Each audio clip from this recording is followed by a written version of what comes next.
একবার কোনো এক এলাকায়, কোনো এক জেলায়, জেলার নাম বলতেছি না যেহেতু এখানে মিডিয়া আছেন, কোনো এক জেলায় মাহফিলে গেছি।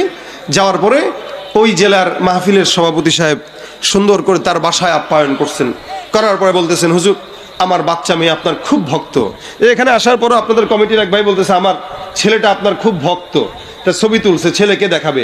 বাচ্চারা আমাদের গজল টজল শুনে, শুধু বাচ্চারা না বড়রাও শুনে, কিন্তু বাচ্চাদের মনে একটু আলাদা রকম একটা আবেগ কাজ করে, ওই জায়গার থেকে একটু ভক্ত হয় বেশি। আমার বাচ্চাগুলো আমার বেশি ভক্ত, খালি আমার গজল ছাড়া কিচ্ছু শুনে না, আমার এই দেখবে সারাদিন। তো এইটা বাচ্চাদের মনের একটা ভালোবাসা। আর আমি চিন্তা করছি বাচ্চার দোহাই দিছে, যাক ভালো যে বাচ্চাটা আপনারা দেখবে, ওকে নিয়ে আসেন, সমস্যা কি, বাচ্চা মানুষ আনেন। কিছুক্ষণ পরে আমরা বসে রইলাম, উনি আমি আর কয়েকজন আছে এখানে, দুই একজন। হুট করে একটা মেয়ে ঢুকলো, হিজাব টিজাব পড়া। তা আমার ঢোকার সময়, আসসালামু আলাইকুম হুজুর, ভালো আছেন? সাইকুম আছে না, সালাম এরকম দেয় আমাদের দেশে, সাইকুম। এখন এই টাইপের সালাম দিয়েছে, ঢুকছে।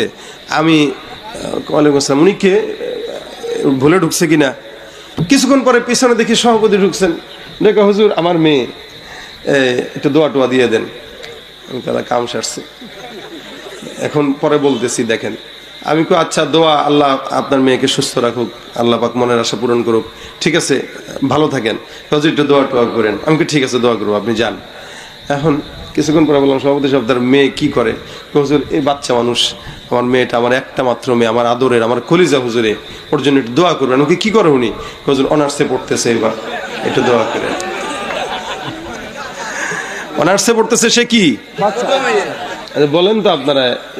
এই যে আমার সামনে নিজে নিয়ে আসলো ছোট মেয়ে বলে, বাবার কাছে তো সবাই ছোট, মার কাছে সবাই ছোট। আমার 3 বাচ্চা, এরপর আমার মা মানে মাঝে মাঝে বাবু কই এই ডাকে আমার মার কাছে, কারণ আমি আমার সংসারের ছোট ছেলে। ওই জায়গার থেকে আমার মা আমারে এখনো বাবু ডাকে, কারণ ছোটবেলার থেকে ওইভাবে ডেকে অভ্যস্ত, কখনো এটা সেটা বলে ডাকে আর কি, মারা যেমনে ডাকে। আমি মাঝে মাঝে মানুষের সামনে ডাকলে আমি আম্মারে বলি, আম্মা এই কি ধরনের ডাক ডাকেন আপনি আমার মানুষের সামনে, এই লজ্জা করে না? কিসের লজ্জা? লাথি দিবানো দেরি একদম লজ্জা। আমার বাড়ি তো মাগুরা ভাই, আপনাদের বাসার পাশাপাশি আমার বাসা, আমাকে লাথি দিবে না ধরে। কোন দিন বড় হয়েছিস তুই? আরে কয় কি, যান ঠিক আছে লাথি দেন, যাই করেন, বাবু ডেকেন না।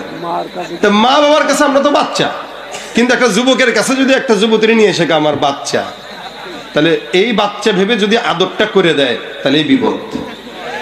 কথা বুঝে না?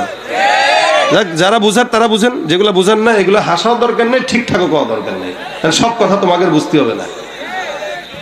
এখন অবিবাহিত যেগুলা, এগুলা যে খালি বয়স 20-22 বছর হইলেই বুঝে এরকম না। অনেক সময় আমাদের দেশে, আমি যতটুকু না বুঝি, আমার চাইতেও 8-9 বছর